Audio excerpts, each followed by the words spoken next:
Good afternoon, ladies and gentlemen, and welcome to C.H. Robinson's first quarter 2026 conference call. At this time, all participants are in a listen-only mode. Following the company's prepared remarks, we will open the line for a live question-and-answer session. To ask a question, please press star one on your telephone keypad. If anyone needs assistance at any time during the conference, please press star zero. As a reminder, this conference is being recorded Wednesday, April 29th, 2026. I would now like to turn the conference over to Chuck Ives, Senior Director of Investor Relations. Thank you, operator, and good afternoon, everyone. On the call with me today is Dave Bozeman, our President and Chief Executive Officer, Michael Castagnetto, our President of North American Surface Transportation, Arun Rajan, our Chief Strategy and Innovation Officer, and Damon Lee, our Chief Financial Officer. I'd like to remind you that our remarks today contain forward-looking statements. Slide 2 in today's presentation lists factors that could cause our actual results to differ from management's expectations. Our earnings presentation slides are supplemental to our earnings release and can be found in the investor section of our website at investor.chrobinson.com. Today's remarks also contain certain non-GAAP measures, and reconciliations of those measures to GAAP measures are included in the presentation. With that, I'll turn the call over to Dave. Thank you, Chuck. Good afternoon, everyone, and thank you for joining us today. As has been widely discussed in recent months, the North American trucking market has entered a period of supply-driven tightening. As that has occurred, we've heard old tapes being replayed regarding which transportation providers benefit most during certain parts of the truckload cycle. But those storylines don't fully appreciate the secular earnings growth that has consistently been generated at the new C.H. Robinson, regardless of market conditions. The first quarter of 2026 was another example of this, and our adjusted earnings per share increased 15% year over year, despite a significant increase in truckload spot market costs. We continue to outperform by opportunistically capturing transactional volumes at higher margins as the industry's tender rejection rates increased, by continuing to exercise our disciplined revenue management practices, by repricing some of our contractual business in a very targeted fashion, and by continuing to widen our cost of hire advantage, all of which have improved as we implemented our new lean operating model. This enabled us to optimize our adjusted gross profit per truckload shipment and maintain our NAST gross margin percentage despite having to absorb the elevated cost of capacity. Additionally, we gained market share in our NAST business for the 12th consecutive quarter, and we continue to deliver evergreen productivity improvements across our business. Over the past year, we've consistently said that we're not immune to macroeconomic conditions or an inflection in spot costs, but that we are managing those conditions better than we have in the past and better than our competitors. Our first quarter performance puts another check mark on our say-do scorecard. Our ability to consistently outperform over the last 2+ years is a result of focusing on controlling what we can control and the strength of our Lean AI strategy. Lean AI is our unique, disciplined approach to AI innovation that is transforming supply chains. It combines the principles of our Robinson operating model, rooted in lean methodology, with the power of custom-built AI and the expertise of our people to maximize value, minimize waste, and drive better outcomes for customers and carriers. As we continue to purposely engineer our work to drive higher automation and industry-leading cost to serve and improve customer outcomes, all of this is aimed at building the best model for demonstrable outgrowth while continuing to have industry-leading operating margins. I'm proud of our employees for navigating ever-changing market conditions with discipline and ingenuity, and for embracing the culture shift that has fundamentally changed this company. Our global forwarding team continues to help our customers navigate disruptions such as conflict-driven rerouting and reduced flexibility across global shipping networks. The international freight market has been tumultuous and impacted by global trade policies, geopolitical conflicts, and route restrictions. Similar to the second half of 2025, excess vessel capacity has caused ocean rates to decline versus the elevated rates from a year ago. As the team helped customers comply with changing customs regulations and continue to implement the same revenue management disciplines that have been deployed in NAST, the team expanded gross margins in Q1 by 60 basis points year-over-year. We also continue to evolve our global forwarding business to a more cohesive, centralized model with standardized and lean AI-enabled processes. We'll continue to focus on providing differentiated service and solutions to our customers and carriers, executing with discipline and improving our business model and our cost to serve. We're highly confident in our ability to continue executing on all of our strategic initiatives, and the strategies that our team is executing are built to be effective in any market condition. We're excited about the prospects for a possible return to a healthier demand environment. But with our strong balance sheet and cash flow generation, we're also comfortable if the freight market ends up being lower for longer. In either scenario, we're ready to serve our two-sided marketplace and to deliver higher highs and higher lows across the market cycle. Our model, with an industry-leading cost to serve, is highly scalable, and we expect it will continue to improve further as we continue to harness the evolving power of AI to drive automation across the quote-to-cash lifecycle of a load. As the pace setter for innovation in our industry, we will continue to fail fast and use our domain expertise to build technology that delivers on our customer promise and drives higher value for all of our stakeholders. We are the trusted provider that customers look to for cutting-edge innovation, differentiated solutions, and best-in-class service. And while we're pleased with the results we've delivered in the last 2 years, we are still in the early stages of our transformation.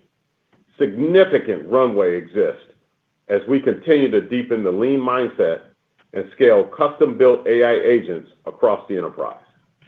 I'll turn it over to Michael now to provide more details on our NAST results. Thank you, Dave, and good afternoon, everyone. I'm extremely proud of the team's disciplined execution in Q1 that showcased the secular earnings growth underway in NAST and our improved ability to offset pressure on our contractual truckload margin as the cost of capacity increased significantly. As a result of standing by our customers in Q1 with an industry-leading tender acceptance rate, our contractual truckload volume grew year-over-year. It also increased due to a win rate that has improved over the past year, with a particular focus on growth in certain verticals that we've targeted with improved horizontal capabilities and solutions. As a result, our mix of contractual truckload volume increased from approximately 65% in Q1 last year to approximately 70% this year. At the same time, Q1 truckload spot market costs, excluding fuel, increased approximately 19% year-over-year, according to DAT. This was a result of several supply-driven constraints, including CDL and other enforcement actions, and multiple winter storms that disrupted the typical seasonal rate softening across several impacted regions and prevented spot rates from following their normal downward trajectory in Q1. As a result, tender rejection rates rose across the industry. Contractual route guides began to fail, and route guide depth increased throughout Q1. This created opportunities for transactional volumes at higher margins, and armed with better disciplines and tools than in the past, our team of freight experts did a great job of capturing the right transactional volume. Combined with targeted repricing of some of our contractual business, widening our cost of hire advantage, and strong performance within our LTL business, we were able to offset the pressure of our contractual margins and maintain our NAST gross margin at 14.6% in Q1. This also included absorbing the higher cost of fuel. While it has very minimal impact on our gross profit dollars due to being a pass-through cost in our brokerage model, a rising fuel surcharge reduces our gross margin percentage. For example, the increase in fuel surcharges from February to March reduced our truckload gross margin in March by over 50 basis points sequentially. Again, no impact on gross profit dollars, but it does impact the margin percentage, and this could continue into Q2 given the still elevated fuel costs. While maintaining our overall NAST gross margin in Q1, the team also outgrew the Cass Freight Shipment Index for the 12th consecutive quarter. Our Q1 total NAST volume was flat year-over-year, compared to a 6.2% decline in the index. Our LTL volume increased approximately 2% year-over-year, while our truckload volume declined approximately 3.5% year-over-year, reflecting market share gains in both modes. It's important to understand that we could have grown our truckload volume by considerably more, but our focus on optimizing our gross profit and earnings outweighed further market share gains in Q1. As a result, our year-over-year and sequential growth in adjusted gross profit outperformed the market again in Q1. We'll continue to appropriately exercise our optionality on a monthly, weekly, and daily basis to pivot toward volume or margins as market dynamics evolve, making disciplined, data-driven adjustments to optimize for the most effective combination that drives earnings growth and long-term value creation. One of the keys to our consistent market share gains has been volume growth in some key verticals that we've specifically targeted. During Q1, we continued to deliver year-over-year truckload volume growth in both the retail and automotive verticals. These results reflect the execution of our strategic focus and our expanded capabilities that directly support these segments and evolving customer needs, such as our leading drop trailer, cross-border, and short-haul capabilities. In our greater than $3 billion LTL business, where we move more LTL freight than any other 3PL in North America, we delivered year-over-year volume growth for the 9th consecutive quarter, reflecting consistent outperformance versus the broader LTL market. Our deep, long-standing relationships with LTL carriers and our proven ability to manage service variability across the carriers enable us to consistently deliver a high level of service to our customers. They continue to turn to us to simplify the complexities of LTL freight and to reduce their costs. Across our NAST business, we're also making smarter use of our proprietary digital capabilities and getting actionable data and AI-powered tools into the hands of our freight experts faster, enabling them to make better decisions and to capture the optimal freight for us. These digital capabilities also enabled us to continue delivering double-digit productivity increases in NAST in Q1. Since the end of 2022, we have delivered a more than 50% increase in shipments per person per day, and this is measured across the entirety of our NAST organization. This enhanced efficiency is not only lowering our industry-leading cost to serve, but it is also elevating the customer experience by enabling faster, more reliable service. Looking ahead to Q2, it is typically a seasonally stronger quarter compared to Q1, beginning with produce season and continuing with stronger food and beverage demand as the weather gets warmer across the country. Due to these seasonal trends, the 10-year average of the Cass Freight Shipment Index, excluding the pandemic-impacted year of 2020, reflects a 4.5% sequential volume increase in Q2. Truckload spot rates are expected to remain elevated, and we're now expecting a 17% year-over-year increase in dry van spot rates for the full year, up from 8% only 3 months ago. There is less elasticity in the supply of capacity, and carriers' operating costs continue to rise, and this is leading to higher spot and contract rates.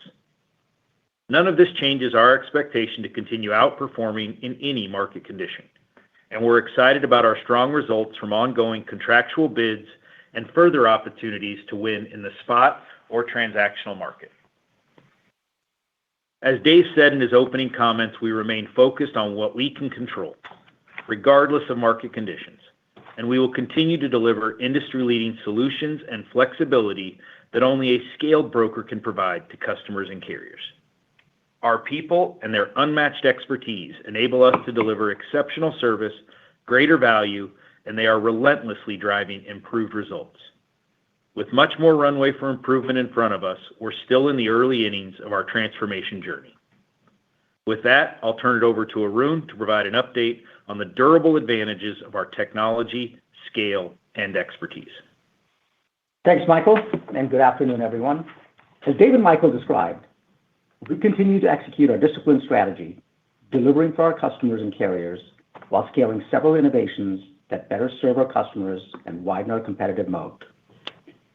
At the center of these efforts is our Lean AI strategy, which combines our lean operating model with deep industry expertise and our proprietary custom-built AI agents embedded directly into the workflows within our quote-to-cash lifecycle.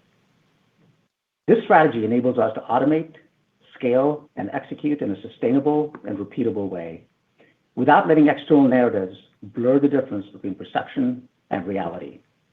We take a highly focused and disciplined approach to AI deployment, and there is no hobby AI at Robinson. We deploy AI where it delivers real-world results and measurable outcomes that show up in our P&L. We prioritize our efforts based on ROI, leveraging extensive instrumentation to identify the most manual and high-friction work, and then scale our AI capabilities within our existing technology spend. Access to AI itself is not a differentiator, and anyone can say they're using AI. But what matters is how AI is engineered, operationalized, and scaled. And AI is only as effective as the data and context that powers it. Part of our competitive advantage comes from the scale, scope, depth, and proprietary nature of our data and context, which I'll explain shortly. We combine that with a disciplined operating model that allows our tech to be continuously operationalized and improved. Before going deeper, it is worth grounding in how AI works at a high level. In the AI ecosystem, there are broadly three layers. At the foundation is infrastructure, which provides compute and storage. Above that are AI models, which are increasingly accessible to everyone. Neither of these layers provides a durable competitive moat. The real differentiation and advantage exists at the third layer, which is the application layer. At C.H. Robinson, we own our application layer. This is where the benefits of AI come to life when deployed correctly, and how we deploy AI agents is another source of our competitive advantage. C.H. Robinson's builder culture produced our proprietary transportation management system and an extensive application stack, including advanced AI and machine learning capabilities that sit on top of that. That same culture now enables us to design, build, and deploy fit-for-purpose AI agents that drive value for the customer, carrier, and Robinson. With more than 450 in-house engineers and data scientists who have domain expertise and deeply understand our business, we're able to deploy agents faster and with greater control than a buy and integrate model that relies on stitching together third-party solutions that are generic and lack the data set and context that represent the scale, complexity, and nuance of our business and the industry.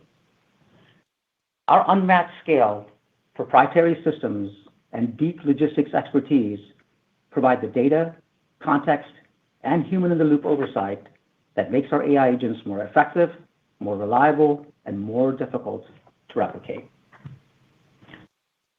Our data and context advantage spans multiple modes, such as dry van, flatbed, temp control, ocean, and air. They also span multiple services, such as short haul, drop trailer, cross-border, expedited, and customs, as well as multiple geographies, customers, and lanes. This level of granular, disaggregated data cannot be purchased. And this depth of data, such as data on individual warehouses, enables us to understand price and cost dynamics better than anyone in the industry. Scale, scope, and depth of the context that we provide to our custom-built AI agents is also part of our moat and competitive advantage. Through our human-in-the-loop process and extensive instrumentation, we collect institutional knowledge from workflows and tribal knowledge from our freight experts into a context layer that enables our AI agents to execute and continuously improve alongside our expert logisticians. In effect, our people teach our AI agents in the same way they would train a new operations employee. Routine work can then be executed autonomously, allowing our teams to handle non-routine surges in volume and higher value, more strategic activities for our customers. For example, think about appointment automation and the breadth of customers, freight dimensions, and dock management systems we deal with. Every one of these customers, dimensions, and locations has policies and nuances that are known to the appointment agent by way of an engineered context layer. Economically, this model scales efficiently. After the initial build and implementation, our marginal costs are very low. The ongoing costs are primarily tied to AI token usage rather than having to pay by transaction to a software as a service provider. So owning the technology and engineering it in such a way that we have a scalable model is a critical component to widening our competitive moat.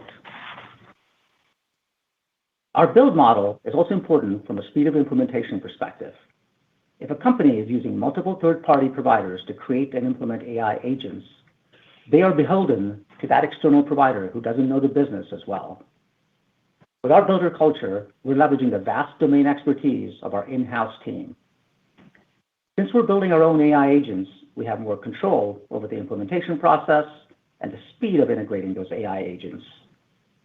That faster speed to ideate, build, operationalize, and scale our AI agents is a differentiator, and it's showing up in our outperformance. Our fleet of AI agents is growing quickly as we continue to pioneer new ways to automate manual tasks and supercharge our industry-leading freight experts to solve for complexity and deliver high-quality service and outcomes to our customers and carriers. We continue to leverage and scale the use of Lean AI to power new capabilities that are backed by our unmatched data, scale, and context, and we are continuing to disrupt from within. Agentic AI operates with a degree of autonomy and unpredictability, making its progress nonlinear and requiring ongoing human-in-the-loop oversight as it advances through cycles of progress and retrenchment. Our Lean AI process of discovering, learning, and building, where missteps and resulting learnings are milestones, is not only necessary, but is the best path to uncover what truly works. Continued improvements of our service through cost-efficient AI task agents that listen, learn, and act all day, every day, enables us to deliver fast, accurate, and personalized service at scale and in any market.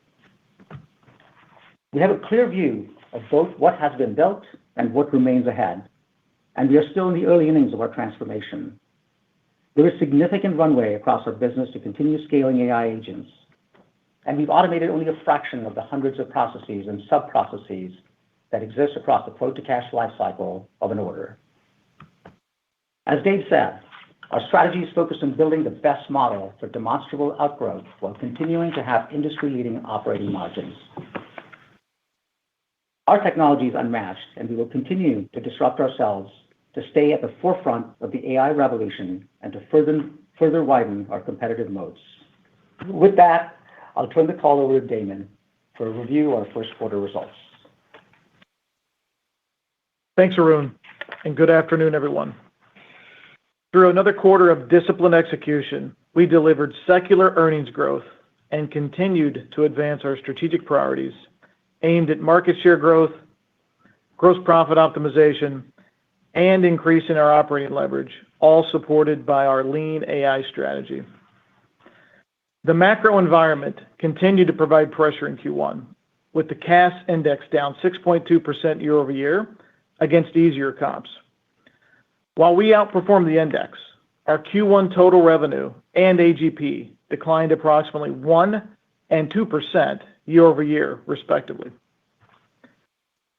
The AGP decline was primarily driven by a 12% year-over-year decline in global forwarding due to lower adjusted gross profit per transaction and lower volume in our ocean services. For the total company, on a monthly basis, our AGP per business day compared to the prior year was down 4% in January, down 2% in February, and flat in March. Turning to expenses, Q1 personnel expenses were $352.7 million, including $18.8 million of restructuring charges related to workforce reductions. Excluding restructuring charges, our Q1 personnel expenses were $334 million, down $13.4 million or 3.9%, primarily due to our continued productivity improvements and cost optimization efforts. Our average headcount was down 12.3% year-over-year in Q1 and was down 3.1% sequentially, illustrating how we continue to decouple headcount growth from volume growth and optimize our organizational structure. We continue to expect that our 2026 personnel expenses will be in the range of $1.25 billion-$1.35 billion. This includes an expectation that we will generate double-digit productivity improvements in both NAST and Global Forwarding in 2026 as we continue to implement agentic AI solutions across our quote-to-cash lifecycle of an order. As we have stated previously, we expect these productivity improvements to be over-indexed to the second half of 2026, and the same can be said of the sequential declines that are expected in our personnel expenses. Our Q1 SG&A expenses totaled $132.1 million. Excluding $1.5 million in restructuring charges, SG&A expenses were down $9.6 million or 6.9% year-over-year due to cost optimization efforts. We still expect our 2026 SG&A expenses to be in the range of $540 million-$590 million, including depreciation and amortization of $95 million-$105 million for the year. Although most of our SG&A expenses are subject to inflation, we expect continued cost improvements to partially offset the inflationary impact. As a result of our efforts to grow market share, improve gross margins, and increase our productivity and operating leverage, we expanded our operating margin, excluding restructuring costs, by 210 basis points year-over-year. Despite the significant increase to spot market cost in the truckload market, NAST expanded its operating margin, excluding restructuring costs, by 310 basis points year-over-year. This is the lean AI strategy at work, and we reaffirm our 2026 operating income target that we raised in October of last year. Shifting to below operating income, our effective tax rate for the quarter was 11.7%. Historically, our tax rate has been lower in the first quarter of the year due to incremental tax benefits from stock-based compensation deliveries that occur in Q1. For the year, we continue to expect the full-year tax rate to be in the range of 18%-20%. Our capital expenditures were $15 million for the quarter, and we still expect our 2026 capital expenditures to be $75 million-$85 million. Turning to cash and our balance sheet, we generated $68.6 million in cash from operations in Q1, and we ended Q1 with approximately $1.24 billion of liquidity. Our financial strength continues to be a key differentiator in our industry, giving us the ability to invest throughout the freight cycle to further enhance our capabilities and to return capital to our shareholders.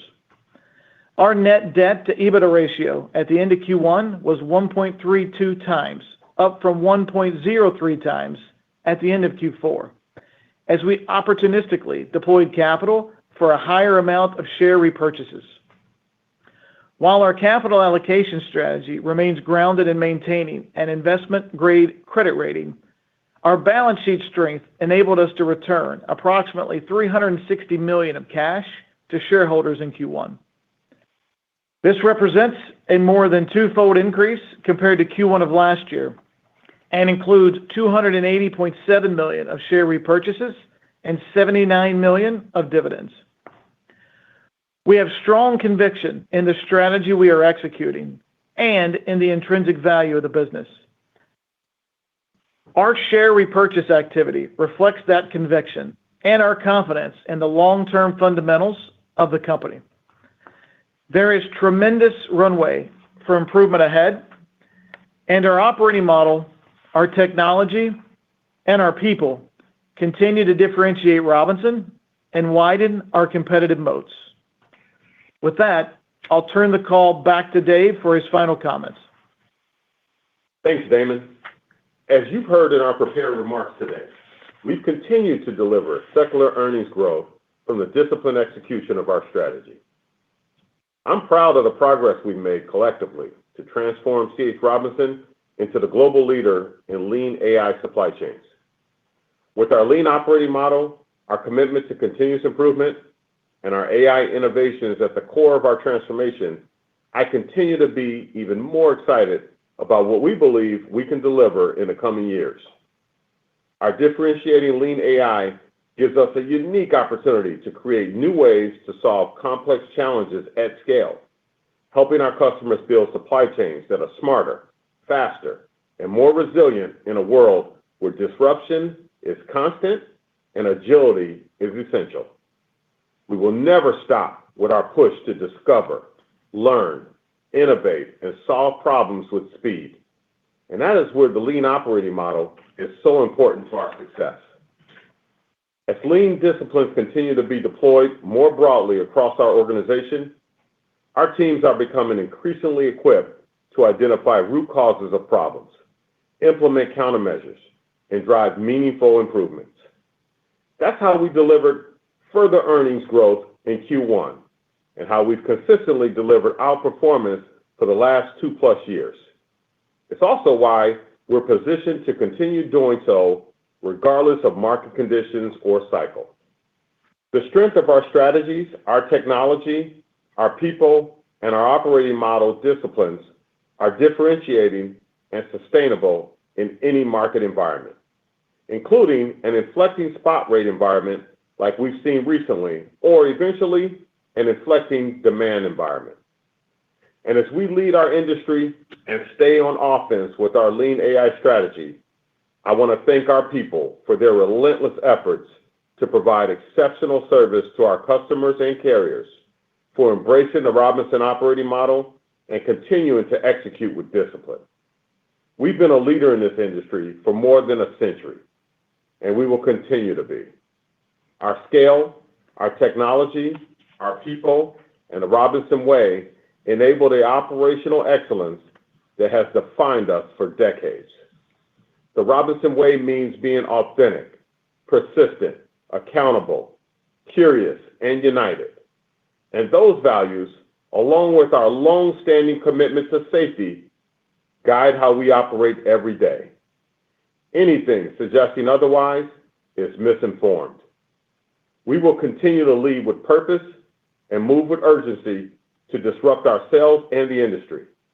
And we expect to drive sustainable outperformance, profitable growth, and long-term value for all our stakeholders. That concludes our prepared remarks. I'll turn it back to the operator now for the Q&A portion of the call. Thank you. And with that, we will now be conducting a question and answer session. We ask that you please limit yourself to one question and one follow-up. If you would like to ask a question, please press star 1 on your telephone keypad. A confirmation tone will indicate that your line is in the question queue. You may press star 2 to remove yourself from the queue. For any participants using speaker equipment, it may be necessary to pick up the handset before pressing the star keys. One moment while we poll for questions.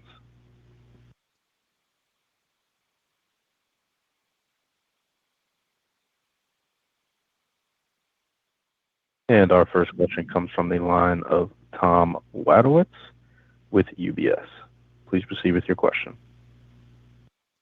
Yeah, great. Thank you. And, it continues to be good to see the strong results against, a kind of a evolving freight backdrop. I wanted to ask you on, I guess, how you would think about the impact to your business, from the cycle improvement, right? So I generally think stronger contract rates are good. Yeah, the brokers can get, you can be squeezed for a bit. Obviously, you manage that well. But, is that potentially, if contract rates are up quite a bit, we're hearing kind of 10 to 15% contract increases for brokers and truckload. Is that potentially a driver of upside to your $6 number for the year? Maybe that helps you in second half. And then I guess the other question is just along the lines of the Montgomery case. I think that's, we're expecting a decision May or June. So, it seems like probably some, over 50% chance, let's say, that you win. But, how would you respond if you end up losing in the Montgomery case, just in terms of, things you can do on the safety side to do more? Or would you say, hey, we're fine because it hurts others more than it hurts us because we have scale and financial strength? Thank you. Hey, Tom, this is Dave. Hey, thanks for the question. I think we're going to start. I'll start with the back half of your question on Montgomery, and then Michael will fill in on the first part of the question. Look, I want to be really clear about this. The Montgomery case is a case that we expect to win. We have argued, I think, a really good case going to the Supreme Court. It's important that on the context here, I think you do, is this case is really not about immunity for brokers. This is about safety, and this is why we support this case. Not having 50 different state rules, and when it comes down to the ruling of it, which we're anxiously awaiting, if it comes in our favor or not, we obviously have a playbook for either. But this is really about driving safety for the industry. And we think that if it's not in the favor, that certainly brings some headwinds to the industry because you'll have to start dealing with various brokers, and this should be the FMCSA really being the ones driving safety of carriers. But we're expecting, because we've won in the Seventh Circuit, we've won obviously in the Southern District of Illinois. We expect that we'll win this in the Supreme Court as well. Either way, Robinson will be prepared and to go, and we have a playbook for either. Yeah, Tom, this is Michael. I'll maybe tackle the first part of your question around kind of just the overall rate environment and how that will move forward. First of all, I'd say just really proud of the team and how they managed what was a difficult Q1, which was really an extension of kind of the back half of Q4 through the holiday and then into the multiple storm periods, as well as the impact of regulatory changes on the overall supply of capacity in the marketplace. One, I think the team did an incredible job of being very active in terms of our repricing efforts in the quarter, very rifled in our approach. We've talked about that we expected ourselves to be faster than we have in the past, but to do it with more accuracy, more specificity, and to really work with our customers to reprice the places where the market requires it to keep supply chains healthy, but to do it with them. And I think they've appreciated that through Q1, and we saw that in our results and really have had some success with repricing. Kind of from our prepared comments, we're really pleased with our recent bid activity. Q4 and Q1 are large RFP periods for the industry as a whole. We feel really good about how we came out of those periods and feel good that we're going to be in a position to manage the ongoing, higher cost marketplace that we're in right now, but also feel good that our process to manage repricing with our customers that we did well in Q1 would continue into Q2 if needed.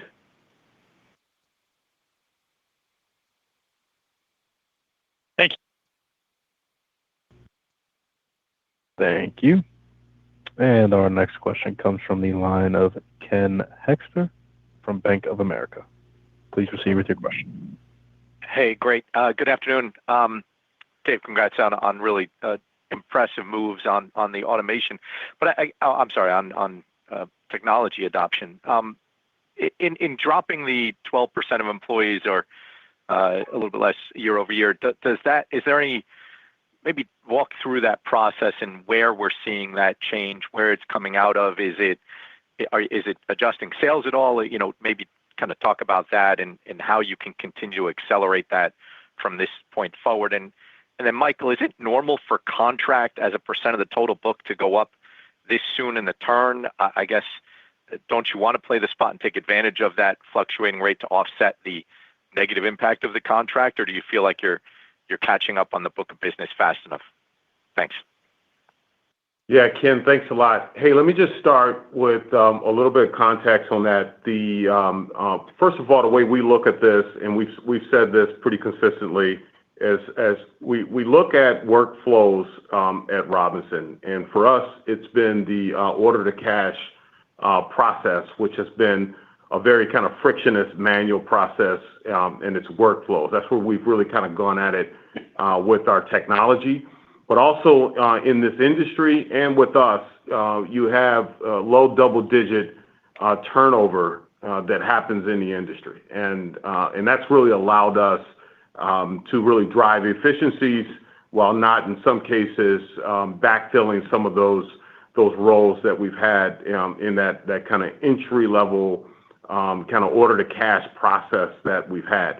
We've also shifted, as we've said consistently, we've shifted our focus on more customer focus, and that's where we've actually invested in some roles in our small, medium business, as well as customer-facing for solution solving with customers. But there was just a lot to go when we start looking at that order-to-cash process. That's kind of the context that we really had when it came to headcount. And as Damon and I have always said, we really don't have a KPI at Robinson when it comes to headcount because we've shifted to an input focus versus output focus. And so we really re-engineer the work, and the output is the output. That's how we really kind of look at it here at Robinson. Yeah, and Ken, this is Damon. I'll just put a bow on what Dave said. So this year we've committed to double-digit productivity across the enterprise, right? So both NAST and our global forwarding businesses. We've also commented that will be over-indexed to the second half of the year.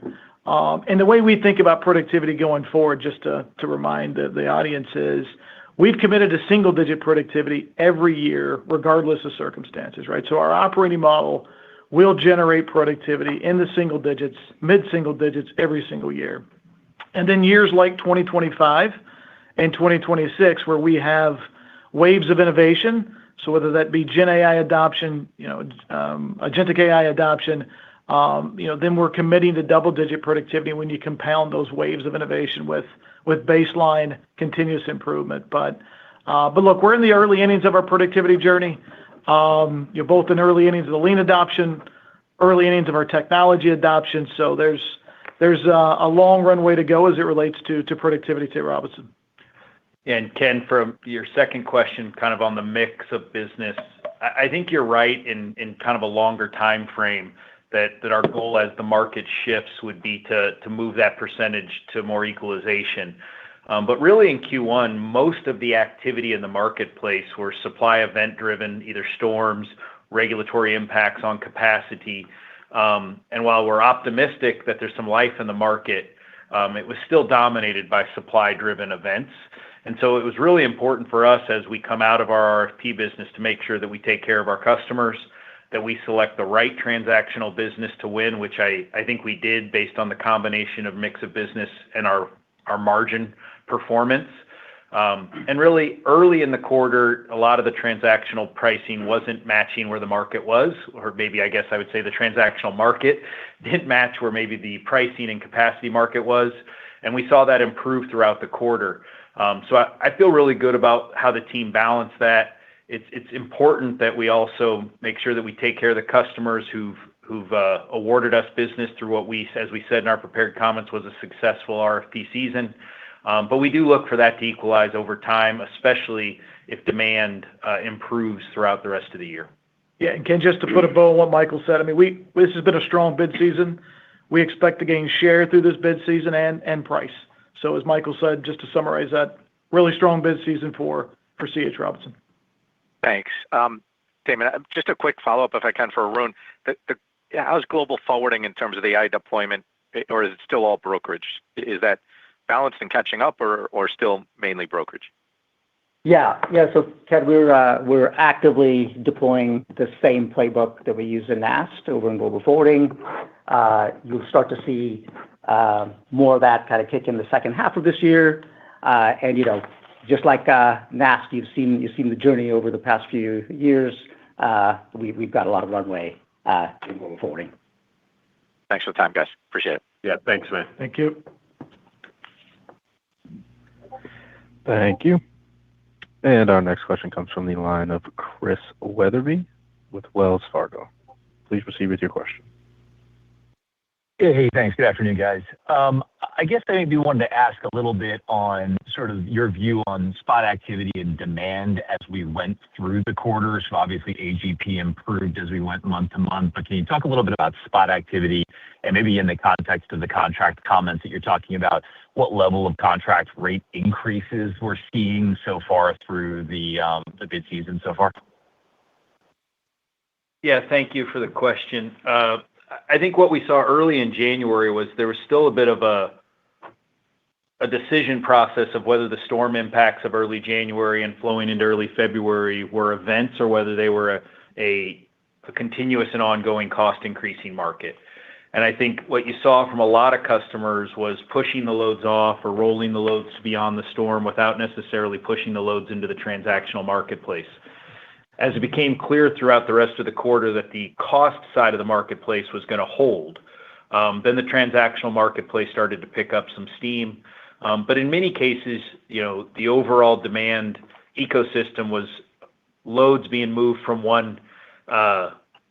from the C side of the business to the T side of the business without a total increase in loads available. And so, again, really pleased with how the team mixed the service to our customers, but also to take advantage of the transactional freight that delivered the margins that we required in that marketplace. But overall, feel really good about that. But to your second part, we look at repricing as an ongoing event in terms of how is the market performing. And so we don't have a preset goal of percentages. We just know that we are going to have to continue to manage the health of our customer supply chains. And for some customers, that might mean little to no repricing. For other customers, it might be significant. It just depends on the mix. Geographic is a large component right now. There are areas that are impacted more than others by the regulatory changes. And so, again, feel really good about our process, about our revenue management process and the tools we're getting into our people's hands. And so very confident that we can continue to take share from an RFP perspective and then manage that business appropriately. Great. That's helpful. And then a quick follow-up. Just Dave, if we zoom out a little bit, we think about Montgomery, we think about potential outcomes here. If there's an adverse outcome, I guess, how do you think about market share? It strikes us that there's a whole bunch of this industry that is making essentially no money as it stands right now. And theoretically, there should be some cost pressures from insurance coverage or other factors. I guess, what's the opportunity for Robinson in that scenario from a share standpoint? Yeah, Chris, thanks. Hey, listen, let me, again, I'm going to address it this way, and hopefully you guys can appreciate this. It is really important that, we put on a strong argument and that we win this case. It's important because, the Supreme Court really has an opportunity to resolve kind of that disagreement of the lower courts. We got to ensure consistency in the application of this preemption of these claims, and it'll reduce this uncertainty, as you know, for brokers, shippers, and carriers alike. I mean, the opposite to that is 50 different state rules, and we support one national safety standard. That's super, super important. When it comes to the impact to Robinson, we don't look at it that way. This is a long tail for a lot of brokers. But we have to plan for both sides of it. And you're right in that you called that out. Obviously, there's going to be some insurance implications if you're going to be in this business, and that's going to impact different people in different ways, depending on your health and your size. And we're prepared either way for that. But we really put up a strong case. It's important for the industry that we bring clarity to this. And not just a positive or whatever impact just to Robinson. That's not how we're looking at it. Thank you. And our next question comes from the line of Jonathan Chappell with Evercore ISI. Please proceed with your question. Thank you. Good evening. Michael, you gave a good example of the very active and rifled, in your words, repricing approach to the spot rate backdrop. I think what people really want to understand more is the sustainability of what you've managed to do in these first two quarters of the upturn. So in addition to that, just the repricing approach and the collaboration with your customers, can you give more tangible evidence of how you've managed these first two quarters differently than from prior up cycles, and then how that translates into 2Q or 3Q if rates can kind of continue to stabilize from here and kind of stop the parabolic move higher? Yeah, thanks, John. I think I'd start with, we've talked about our revenue management capabilities and getting tools into our people's hands faster and faster. If you compare it to maybe the past, I think it would have taken us most of Q1 to figure out where our problems were and most of the quarter to understand what level of repricing we needed, where and how. And really with our lean AI disciplines now, our tech being in our people's hands faster, they're able to see where the supply chains of our customers are having breaking points, where the health of that supply chain is impacted. And then we're able to have conversations with customers where we can make disciplined decisions together, and we can make those either in a one-time event if needed based on the change, or in an ongoing event based on the, really the volatility of that part of their supply chain. We've talked in the past about whether we would have noticed it weeks after or months after, and now we're noticing it that day. We're recognizing the trend. And we're really able to talk to our people about how are we going to fix this and what time frames do we think this adjusts to. And so I see our process continuing. Whether the market goes up or goes down, we're going to continue to have those conversations with our people and our customers. But I feel really good that we have the tools available to handle a continued upswing in the manner it has for the last 4 months, the market stabilizing, or it potentially going back down depending on just the overall conditions of the marketplace. I hope that answers your question, but I feel really confident that we're getting the team what they need to service customers regardless of market conditions. Yeah, and John, I would just add, this is Damon, that just with the frequency in which we're interrogating the market from a price and a volume perspective, as Michael said, we don't have to set a strategy and hope that strategy materializes within a quarter. We're changing strategies multiple times a day, hundreds of times a month, right? And so to Michael's point, we're working within the conditions the market has given us, and we're outgrowing that market, and we're taking price at the same time, right, with our operating margin expansion. So I think for us, whatever the market conditions bear, I think the frequency and the surgical nature of our revenue management gives us capability that we think few have in this marketplace. All right.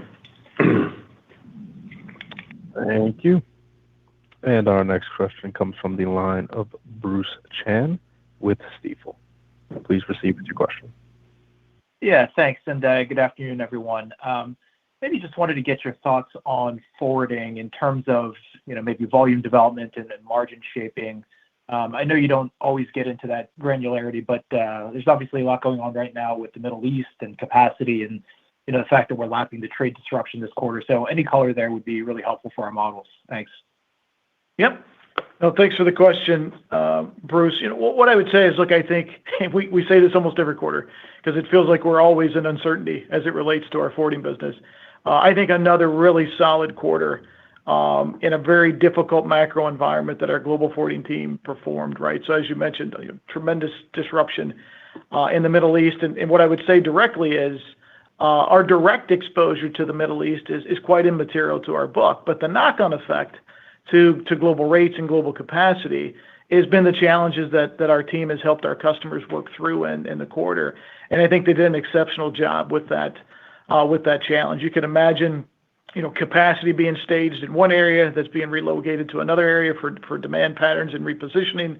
I think the team's done a really good job there. And so I'd say in a quarter where disruption could have been impactful to our business just because of the knock-on effect of the global impact of capacity and rates, the team managed that impact to a very immaterial number for Robinson Global Forwarding in the quarter. So I would say, look, your opening comment of, look, there is a lot of disruption, a lot of global displacement because of the conflict in the Middle East. But I'd say as far as the impact to our business, we've been able to manage it quite well. The impact has been relatively immaterial to our results, and we continue to help our customers solve, continuing, global conflicts and challenges on the forwarding space. Thank you. And with that, our next question is Brandon Oglenski from Barclays. Please proceed with your question. Hi, good evening, everyone, and thanks for taking the question. So I think implied in your 2026 earnings outlook, you guys had embedded quite a bit of expected efficiency gains, especially in the back half of the year. I guess, especially given, commentary around fundamentals with bid season maybe going a little bit better, how do we think about earnings progression again into the back half of 2026? Thank you. Yeah, thanks for the question, Brandon. This is Damon. Look, I think we feel very good about our Investor Day update, so the $6 EPS with no market growth. As usual, the market starts out and the year starts out differently than you planned. So certainly there's been, I'd call it market headwinds in the terms of spot rates being substantially higher than certainly we forecasted or anybody forecasted for 2026, but the team has managed that exceptionally well. And we continue to perform exceptionally well on our self-help initiatives around outgrowing the markets, revenue management capability, and productivity. So I would say, we have a very high degree of confidence in our $6 EPS target. I wouldn't say we're in a position to change that target or the profile of that target at this point in time. As we did mention, the productivity improvements that we've referenced in those commitments are over-indexed to the second half of the year. We think that profile still aligns to our deliverables. But I would just say high degree of confidence in delivering our $6 with no market growth assumed. And we feel very confident in delivering that in 2026. Thank you. And our next question comes from the line of Richa Harnain from Deutsche Bank. Please proceed with your question. Hey, yeah, thanks. Good evening, gentlemen. Obviously very solid results in NAST. Just wanted to better understand the flat volumes and down 3.5% TL volumes. Mike, I know you discussed this in earnest about, a deliberate decision you were making about being disciplined around growth opportunities, but maybe dive deeper into that and what you're seeing in the market that prohibited you from maybe profitably participating in more volume opportunities. Maybe it was just PT, but I just want to better understand and see if volume growth could start to be more significant as we go through the year. Hey, Richa, thanks for the question. And I'll speak predominantly to kind of what we saw in the quarter. And, I'd say really the impact on volume was, first of all, like we said, we made very, deliberate choices about the volume we wanted to win in the transactional space at the margins we thought the market required, as well as to make sure we serviced our customers in the contractual space. It's also important to realize that there were some major storm events that impacted very large shipping areas and volumes. And while many of that volume does end up getting shipped, you don't get all of it back. So there was a volume impact just to the type of events that we went through the quarter. And so I think when we look at that, look at the balance of what freight was available to us, look at how our customers were impacted, we feel really good about the volume we produced in the quarter. We've talked about, as Damon mentioned, the market did not grow in the quarter, as you saw with Cass down 6.2%. So market outgrowth in both modes, year-over-year growth in LTL. So we continue to believe we're taking the right share at the right time. We certainly expect ourselves to continue to do that, whether the market starts to improve or not. We're going to continue to hold ourselves to that high bar. But we're going to continue to do it based on what is the right return for all shareholders, customers, carriers, employees, and shareholders.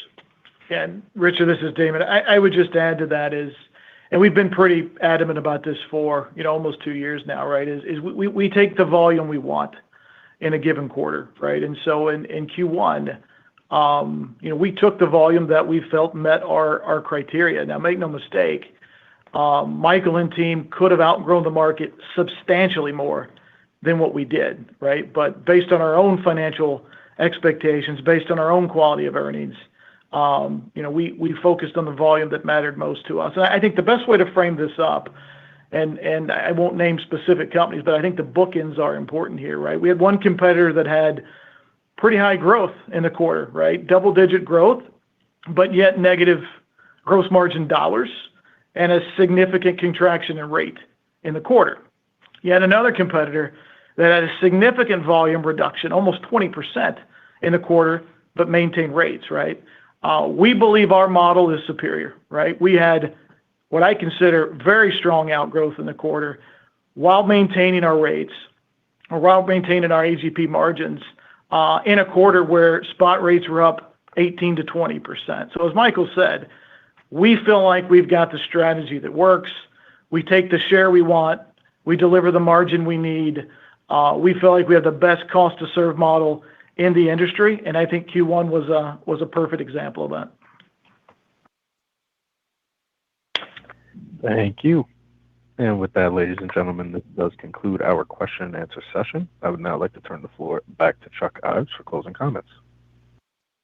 Yeah, thank you everyone for joining us today, and thank you for your questions. We look forward to talking to you throughout the quarter. Have a good evening. Thank you. And with that, ladies and gentlemen, this does conclude today's teleconference. We thank you for your participation. You may disconnect your lines at this time and have a wonderful rest of your day.